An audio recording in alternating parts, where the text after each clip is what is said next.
തദ്ദേശ സ്ഥാപനങ്ങളിലെ പ്രതിനിധികൾ സത്യപ്രതിജ്ഞ ചെയ്ത് ചുമതലയേറ്റു.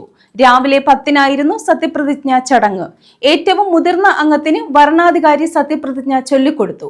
തുടർന്ന് ആദ്യം പ്രതിജ്ഞ ചൊല്ലിയ അംഗം മറ്റുള്ള അംഗങ്ങൾക്ക് പ്രതിജ്ഞ ചൊല്ലിക്കൊടുത്തു.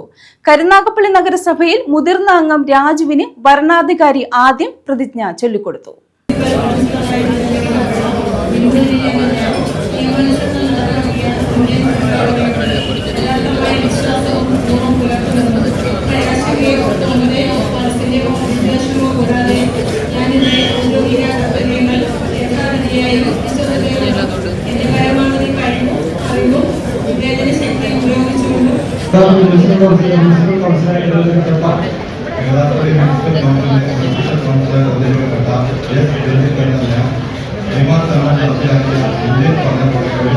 യഥാർത്ഥമായ വിശ്വാസവും ഉറപ്പുവരുത്തുമെന്ന് ഭയാശങ്കയോ വെറുതെയോ ആശ്ചര്യമോ ഉദ്ദേശമോ ഇല്ലാതെ കരുനാഗപ്പള്ളി നഗരസഭയിലും കൗൺസിലർമാർ ചുമതലയേറ്റു.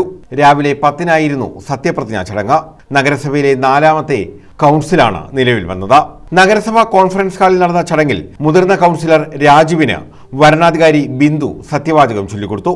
തുടർന്ന് രാജു മറ്റ് അംഗങ്ങൾക്ക് സത്യവാചകം ചൊല്ലി. നഗരസഭാ സെക്രട്ടറി സന്ദീപ്, ARO ബിജു, സെഫി തുടങ്ങിയവർ പങ്കെടുത്തു. 37 അംഗ കൗൺസിലാണ് ചുമതലയേറ്റത്. കേബിൾ TV ഓപ്പറേറ്റർ കൂടിയായ 21ാം വാർഡംഗം ജോയിയും ചുമതലയേറ്റു. കൗൺസിലിലെ കൗൺസിലറായി തെരഞ്ഞെടുക്കപ്പെട്ട ജോയി വർഗീസ് എന്ന ഞാൻ നിയമാനുസരണം നടപ്പിലാക്കിയ ഇന്ത്യൻ ഭരണഘടനയോട് യഥാർത്ഥമായ വിശ്വാസവും കൂറും പുലർത്തുമെന്നും ഭയാശങ്കയോ മമതയോ വാത്സല്യമോ വിദ്വേഷമോ കൂടാതെ ഞാൻ എൻ്റെ ഔദ്യോഗിക കർത്തവ്യങ്ങൾ യഥാവധിയായും വിശ്വസ്തയോടും എൻ്റെ പരമാവധി കഴിവും അറിവും വിവേചന ശക്തിയും ഉപയോഗിച്ചുകൊണ്ട് നിർവഹിക്കുമെന്ന് ദൈവനാമത്തിൽ സത്യപ്രതിജ്ഞ. തുടർന്ന് ആദ്യ കൗൺസിലിന്റെ യോഗം ചേർന്നു. ആദ്യ കൗൺസിലിൽ ആദ്യം സത്യപ്രതിജ്ഞ ചെയ്ത് ചുമതലയേറ്റ രാജു അധ്യക്ഷത വഹിച്ചു.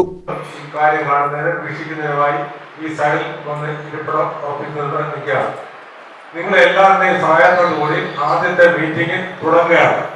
ഈ തുടങ്ങുന്നത് നമ്മുടെ ഈ പ്രദേശത്തിന്റെ എല്ലാ വികസന പ്രവർത്തനവുമായി ബന്ധപ്പെട്ട കാര്യങ്ങൾ നിങ്ങൾ എല്ലാവരും ഓരോരുത്തർക്കും ചർച്ച ചെയ്യാനുള്ള ചെറിയ സമയം, ഒരു മിനിറ്റ് പറയുന്ന തരത്തിൽ സമയം തരാം. News bureau, Karunagappally.